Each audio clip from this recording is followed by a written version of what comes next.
इन संस्कृतियों को उत्तर हड़प्पा संस्कृति अथवा अनुवर्ती संस्कृतियां कहा गया। ये परिवर्तन कैसे हुए, इस विषय में कई व्याख्याएं दी गई हैं। इनमें जलवायु परिवर्तन, वनों की कटाई, अत्यधिक बाढ़, यानी क्यों ये परिवर्तन आए, जलवायु परिवर्तन हो गया, वन काट दिए गए, अत्यधिक बाढ़ आई, नदियां सूख गईं या उन्होंने अपना रास्ता बदल लिया, तब भूमि का अत्यधिक उपयोग सम्मिलित है। इनमें से कुछ कारण कुछ बस्तियों के संदर्भ में तो सही हो सकते हैं, परंतु पूरी सभ्यता के पतन की व्याख्या नहीं करते।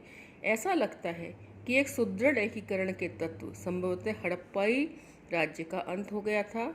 मोहरें, लिपि, विशिष्ट मनकों तथा मृत भांडों का अंत होने से और मानकीकृत बाट प्रणाली के स्थान पर स्थानीय बाटों के प्रयोग से शहरों का पतन तथा परित्याग जैसे परिवर्तनों से इस तर्क को बल मिलता है कि उपमहाद्वीप की एक पूरी तरह से अलग क्षेत्र में नए शहरों के विकास के लिए एक सहस्त्राब्दी से भी अधिक समय तक प्रतीक्षा करनी पड़ी। एक सहस्त्राब्दी मतलब 1000 साल।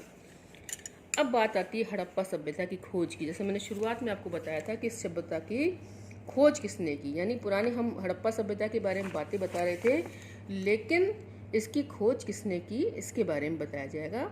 अब तक हमने हड़प्पा सभ्यता के विभिन्न पहलुओं का विश्लेषण किया, इस संदर्भ में किया कि किस प्रकार पुरातत्वविदों ने भौतिक अवशेषों में प्राप्त साक्ष्यों के माध्यम से एक आकर्षक इतिहास के अलग अलग अंशों को एक साथ जोड़ा है। लेकिन एक और कहानी भी है कि किस प्रकार पुरातत्वविदों ने सभ्यता की खोज की। पुरातत्वविद यानी जो पुरानी चीज़ों को खोज कर निकालते हैं। जब हड़प्पा सभ्यता के शहर नष्ट हो गए थे तो धीरे धीरे उनके विषय में सब कुछ भूल गए। जब लोगों ने इस क्षेत्र में सहस्त्राब्दियों बाद रहना आरंभ किया, जब बहुत सारे लोग उन इलाकों में रहने लगे, तब वे ये समझ नहीं पाए कि बाढ़ या मिट्टी कटाव के कारण अथवा खेत के जुताई के समय या फिर खजाने के लिए खुदाई के समय या लगातार धरती की सतह पर आने वाली अपरिचित पुरा वस्तु का क्या अर्थ लगाया जाए। मान लो आपने कोई जमीन ली है और मकान बनाने के लिए खुदाई की, नींव खोदी, तो उस दौरान आपको कई सारी चीज़ें मिली, तो आपको भी ये होगा कि यह क्यों मिल रही हैं ऐसी चीज़ें।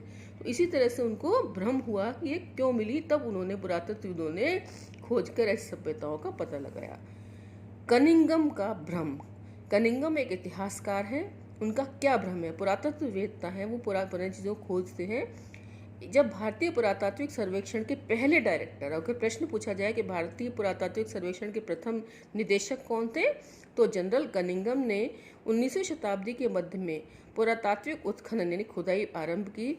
जब पुरातात्विद अपने अन्वेषणों के मार्गदर्शन के लिखित स्रोतों का प्रयोग अधिक पसंद करते थे। यहाँ तक कि कनिंघम की मुख्य रुचि भी आरंभिक ऐतिहासिक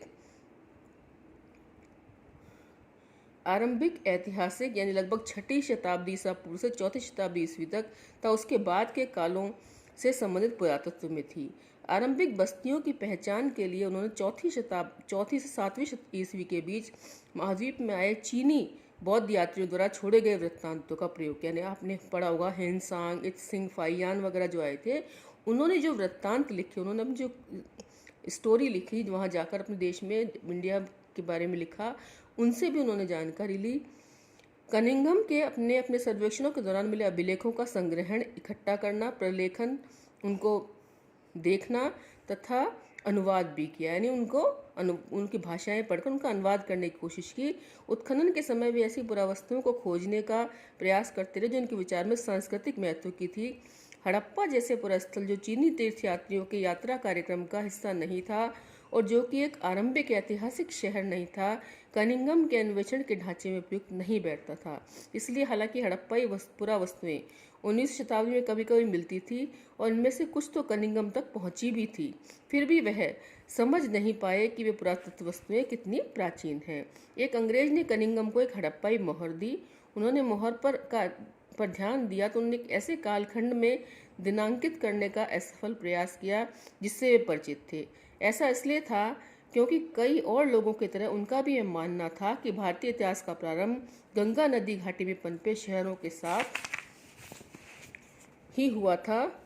उनकी सुनिश्चित अवधारणा के चलते यह कोई आश्चर्य की बात नहीं कि हड़प्पा के महत्व को समझने में वे चूक कर गए।